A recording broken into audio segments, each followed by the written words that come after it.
Hello students, आज हम बात करेंगे इंग्लिश 12th क्लास का इंग्लिश का पेपर किस तरीके का आएगा, जिसका सब्जेक्ट कोड है 302 302 इंग्लिश का पेपर आपका 100 मार्क्स का पेपर होगा। टाइमिंग होगी 3 आवर्स। पेपर्स का पैटर्न दो सेक्शंस में रहेगा, सेक्शन ए और सेक्शन बी। ये हम आपको बताते आ रहे हैं हर एक पेपर में। इस पेपर में भी दो ही सेक्शन रहेंगे, एक सेक्शन आपका ऑब्जेक्टिव टाइप्स रहेगा, दूसरा सेक्शन आपका सब्जेक्टिव टाइप्स रहेगा। क्वेश्चन इंग्लिश का हम आपको इसलिए पेपर डिसाइड कर रहे हैं ताकि आपको आइडिया लग जाए कि हमारा पेपर किस पैटर्न पे डिसाइडेड होगा। क्वेश्चन नंबर 1 देखेंगे, क्वेश्चन नंबर 1 से देखते हुए चलेंगे सेक्शन ए से। क्वेश्चन नंबर 1 कह रहा है, what do the villagers do when they find out about the mother's predicament? तो इसका आंसर रहेगा बेटा options B, they come to help her with the superstition and rituals. किसके लिए? रिचुअल्स के लिए वे आपकी हेल्प करने आते हैं।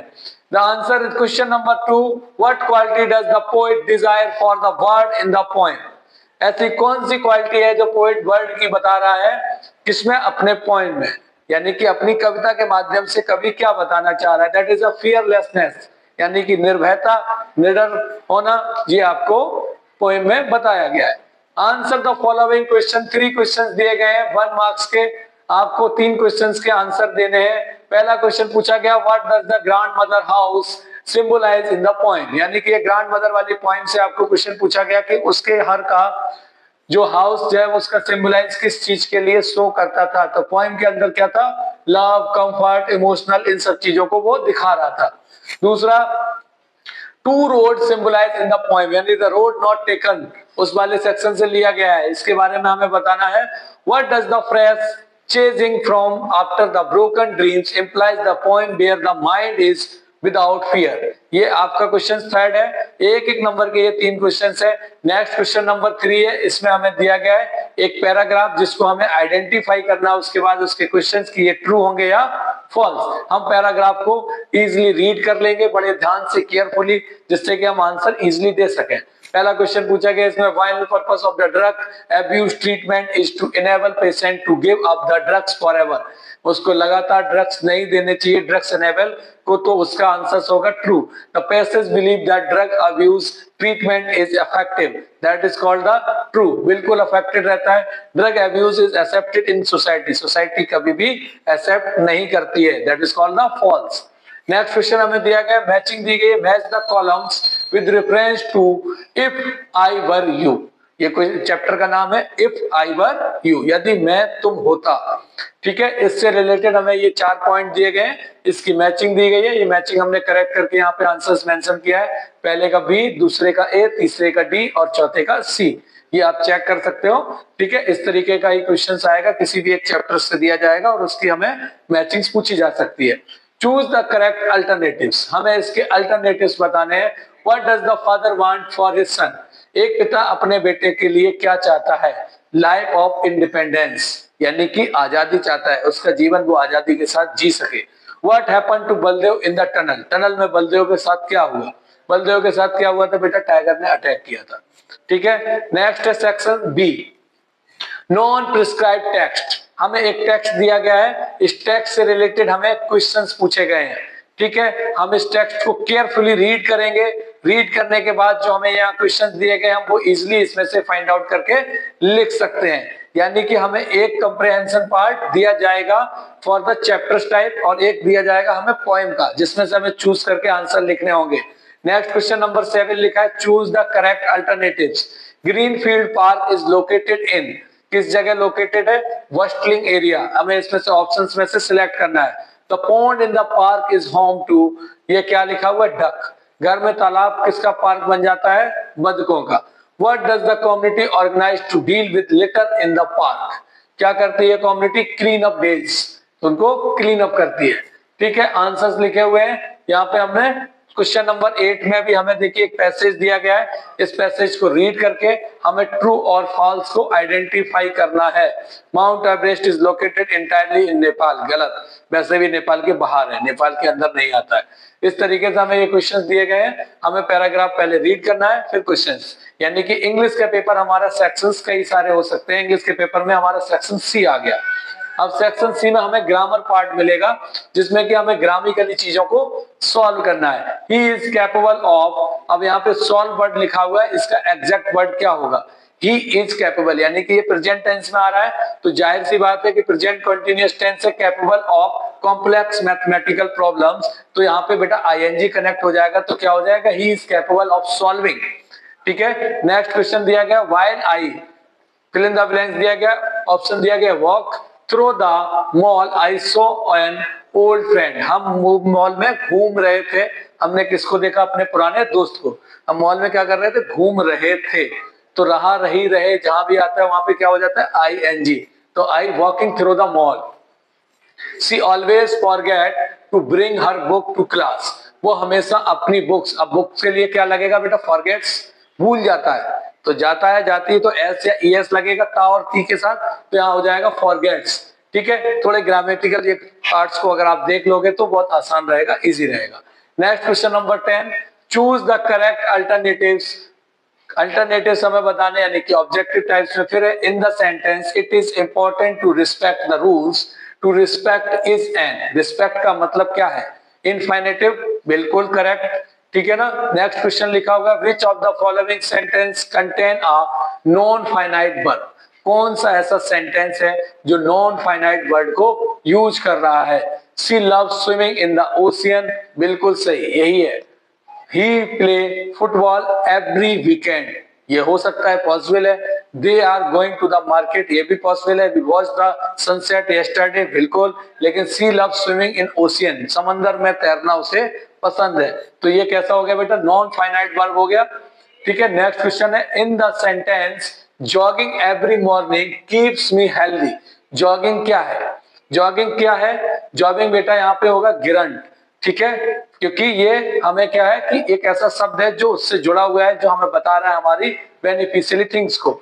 इन the sentence I enjoy reading books on history, reading इसमें क्या रहेगा? रीडिंग भी गिरंट रहेगा, बिकॉज ये भी बता रहा है रीडिंग किस चीज की? बुक की। ठीक है, विदाउट द, यानी कि स्पेशलाइजेशन बता रहा है देखा जाए तो। Fill in the blanks with appropriate word to make WH question, इसमें हमें WH का यूज करना है। Where are you planning to visit during our vacation, आप अपनी वेकेशन में कहां के लिए प्लानिंग बना रहे हैं? नेक्स्ट क्वेश्चन है who can help you with your math problem, math की प्रॉब्लम में आपकी कौन मदद कर सकता है? Only mister Sharma, like that answer इसमें लिखा हुआ है। Choose the correct alternatives. Which of the following is appropriate for the closing of formal email? Email को क्लोज करने के लिए सबसे अप्रोप्रिएट वर्ड कौन सा होता है? उसमें हम जाहिर सी बात है ईमेल और लेटर्स में क्या लिखते हैं? रिगार्ड्स, तो इसमें आंसर क्या हो जाएगा बेटा? रिगार्ड्स। नेक्स्ट क्वेश्चन है when writing a report what should be included in the introduction, introduction में हमें क्या लिखना चाहिए? पर्पस ऑफ रिपोर्ट, कि हम रिपोर्ट किस पर्पस पे दे रहे हैं। अगर हमें डेंगू है और हम रिपोर्ट दे रहे हैं आपकी मलेरिया की या किसी और चीज की, तो वो गलत हो जाएगा, इसलिए पर्पस ऑफ द रिपोर्ट वहां पे करेक्ट होना चाहिए। ठीक है, हमने बीपी की जांच कराई और उसमें बता दे कि आपकी प्लेटलेट इतनी है, तो ये गलत हो जाएगा, तो वहां पर मेंशन करना बहुत जरूरी है। Which phrase is the best for making a request in a formal letter, formal letter में क्या लिखना ज्यादा जरूरी है? प्लीज कंसीडर, क्या लिखना जरूरी है? किस फॉर्मेट में? प्लीज कंसीडर, प्लीज वर्ड को हम जरूर लिखते हैं कि भैया इसको कंसीडर किया जाए। What is the primary purpose of writing a cover letter, cover letter के जरूरत क्यों पड़ती है? क्योंकि introduce oneself and express interest, interest को बढ़ाया जाए। अगर कवर पेज किसी भी रिज्यूम में या किसी भी चीज में हम अगर लगा के रखते हैं तो कवर लेटर को, उससे क्या होता है कि हमें ये देखने में लगता है कि यार ये थोड़ा सा अफेक्टिव चीज है, इसको इजिली थोड़ा सा लिया जाए as compare to other work, तो उसको देखने के लिए इंटरेस्ट उसकी तरफ एक्सप्रेस होगा। Read the statement and identify them true और false, email should never use क्या लिखा है? सैल्यूटेशंस, तो ये फॉल्स हो जाएगा बेटा।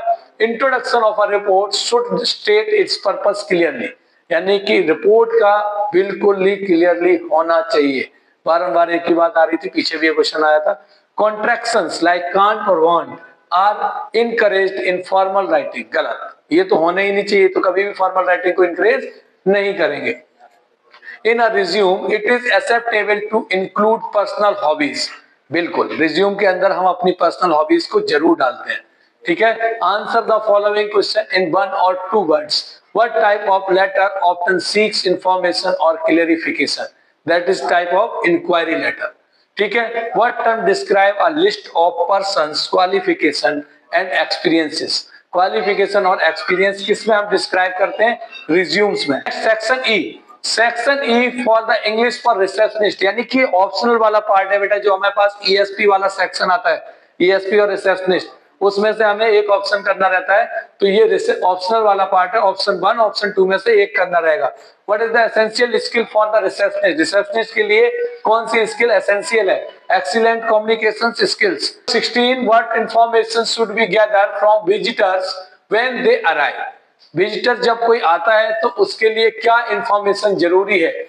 ठीक है. विजिटर नेम एंड हुम दे आर विजिटिंग, वो किससे मिलना चाहते हैं या क्या देखना चाहते हैं, ये आइडेंटिफाई करना जरूरी है. Question number 17 customer complaints your service is terrible, how should our receptionist respond?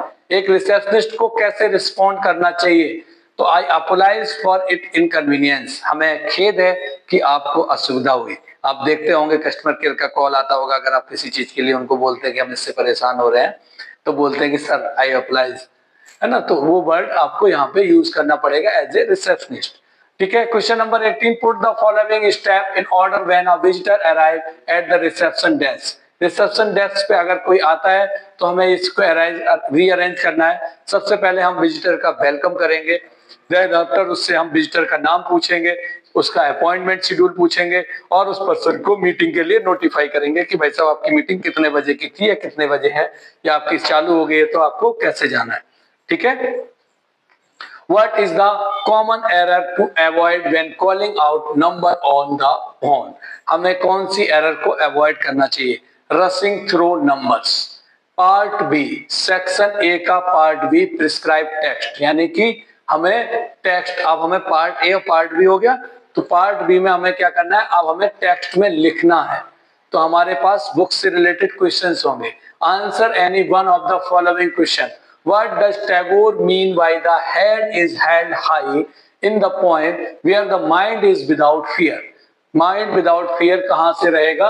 ये आपको इस पोइम से हमें बताना था. इसका आंसर हमें देना है. आंसर हमने लिख दिया, आप देख सकते हो, रीड कर सकते हो. अगर ये क्वेश्चन पेपर में आता है तो आप इसको लिख लो. ठीक है ना. क्वेश्चन नंबर 20 लिखा हुआ है. How does the poet depict the mother's character in the poem Night of Scorpion? Night of scorpion poem अगर आपने पढ़ी होगी तो उसमें से ये क्वेश्चन का आंसर आप कर पाओगे. नेक्स्ट क्वेश्चन दिया गया है. What emotions does the speaker express regarding her grand mother in the poem? ये फिर से ग्रैंड मदर वाली पोएम का क्वेश्चन आ गया, यानी कि ग्रैंड मदर वाली पोएम थोड़ा सा रिवाइज कर लेना आप लोग. What is the central theme of road not taken? ये पोएम भी अच्छी है, इसको आप रीड कर लेना. And how it is conveyed through the poem? ठीक है. मेन थीम उसकी क्या है और आप उससे कैसे कन्वे होते हैं उसके बारे में आपको लिखना है. Describe the relationship between Tembu and his father, यानी कि टेम्बू वाला चैप्टर जो था टाइगर इन द टनल, उसमें टेम्बू उसका बेटा होता है, बलदेव उनके फादर होते हैं, तो उनके रिलेशन के बारे में हमें बताना है. What is the intruders plan and why does it fail? Intruder का प्लान क्या था और वो फेल क्यों हो जाता है? वो मर्डर वाली कहानी वाला बेटा ये चैप्टर है. What is the significance of title I must know the truth?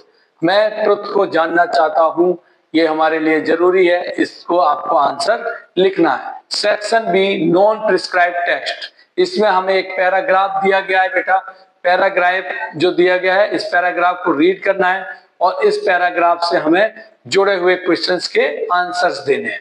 ठीक है. ये देखिए आपको क्वेश्चंस दिख रहे हैं सारे, इन क्वेश्चंस को हमें आंसर देना है. Question number 27 why is digital literacy emphasised in the context of modern communication? इसका आंसर हमें पैराग्राफ में मिल जाएगा. फिर हमें ये दूसरा पैराग्राफ दिया गया है, इसमें हमें क्वेश्चन पूछे गए. क्वेश्चन नंबर 30 पे हम जाएंगे, तो यहाँ पे हमें इसी से रिलेटेड क्वेश्चन पूछा गया. अब हमारा आ जाता है इसका सेक्शन सी, यानी कि पार्ट बी का सेक्शन सी, जिसमें कि हमें दिया जाएगा ग्रामर. ठीक है.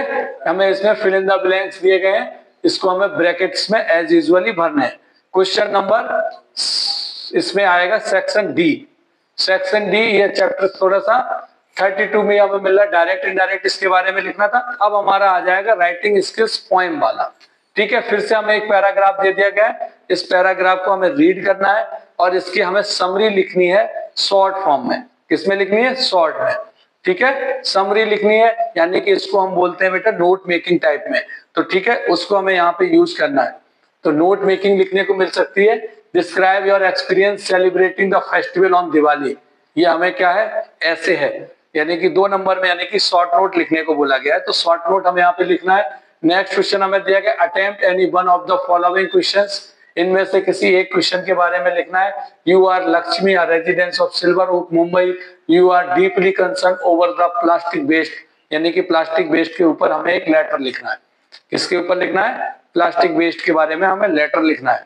एक लेटर बेटा हमें जरूर याद कर लेना है, एक हमें शॉर्ट नोट लिखना सीख लेना है, ईमेल राइटिंग करना सीख लेना है, और एक एसएमएस राइटिंग, ये मैंडेटरी है। अब ये सेक्शन उसी का रिसेप्शन वाले का ऑप्शनल आ गया, तो रिसेप्शन वाले का ये ऑप्शनल वाला पार्ट रहेगा।